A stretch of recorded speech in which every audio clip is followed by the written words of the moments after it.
Kalau istri kamu mau diperkosa orang itu boleh tegas, itu wilayah kamu. Tapi kalau hidayah itu wilayahnya Allah Subhanahu wa Ta'ala, kita tidak pernah tahu.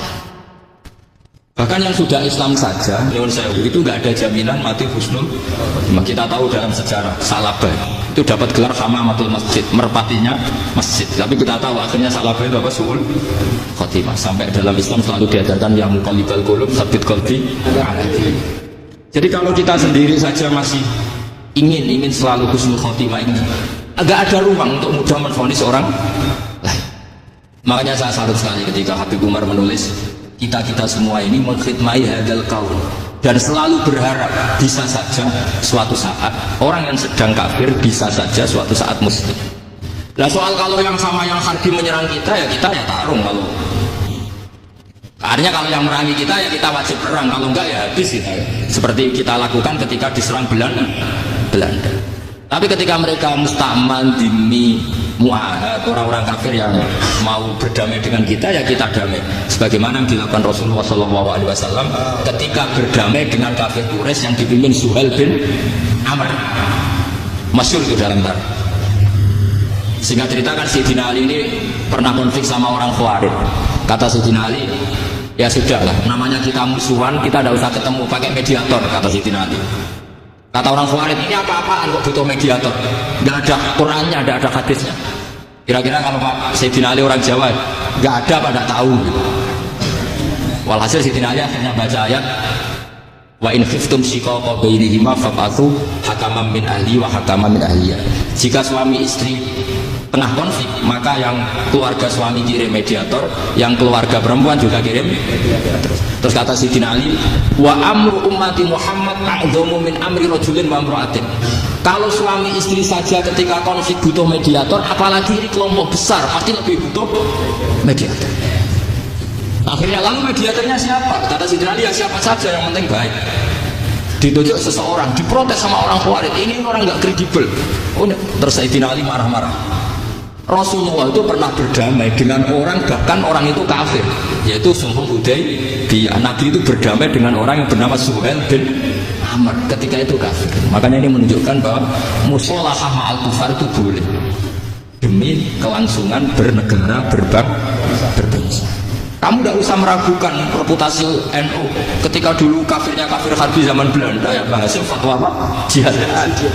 Jadi jangan kira tidak tegas, kita tegas sekali, justru kita yang punya masa lalu tegas. Tapi kepada siapa dan dalam konteks apa? Pak, betul ini penting sekali untuk dijernihkan. Ini saya baca berikutnya nanti, tidak supaya tahqiq saya syukur sekali, saya tadi sekaligus minta ijazah sama Habib Umar, dan memang saya ngaji ini lama sama teman-teman alumni Yaman, cuma belum pernah ketemu mu'alifnya. Tadi saya ketemu minta ijazah itu dan beliau senang sekali, bahkan sempat bikin tulisan di kitab saya ini. Sama tidak perlu baca, karena kalau bisa ya biasa, kalau tidak bisa malu ya sudah, tidak usah. Tidak usah baca. Terus ini kata beliau, ini masih saya teruskan. Nahnu min hadhil intilaqah naktasibu thabatana wa quwwata yaqinina wa illa fa fil ardi mu'aridun wa muntaqidun wa mukhalifun min akhyarin wa asyrarin sholihin wa fasikin muslimin wa kuffar. Kalau kamu punya satu metode ilmiah, metode dakwah, kamu harus siap, karena pasti ada yang menentang. Yang menentang itu ya mau orang soleh, tidak soleh, orang macam-macam. Jadi kalau sudah punya manhaj, memang dari awal harus siap apa? Ditentang. Jadi misalnya PBNU punya kebijakan apa, ya sudah siap saja dibully. Itu pasti itu, karena nggak ada manusia semua suka, semua benci. Kata beliau, anta in kunta fi shakkin min hadzal maslak wal manhaj fattabi man syi'ta wasaha angka ghaniyah wa in kunta ala yaqinin annahu al-huda wa mirasun nubuwah wa annahu haqiqatu tarjamatil abdi ma'ruf fala tata'athar min kalami ahadin yakunu man kana. Jadi intinya kita mengawal Islam secara rahmatan lil alamin itu justru kita berharap menjadi simpatik dan menjadikan mereka menjadi nopo Islam. Jangan ketika simpatik dianggap gak tegas. Saya masih ingat betul Dewi Bangun hak sekseni, kata beliau, sama masih ingat kalimatnya sekseni. Aku tegas itu berdasar ayat laisa laka minal amri syai'un aw yatuba alaihim aw yu'adzibahum. Karena potensi sosial itu bisa rubah.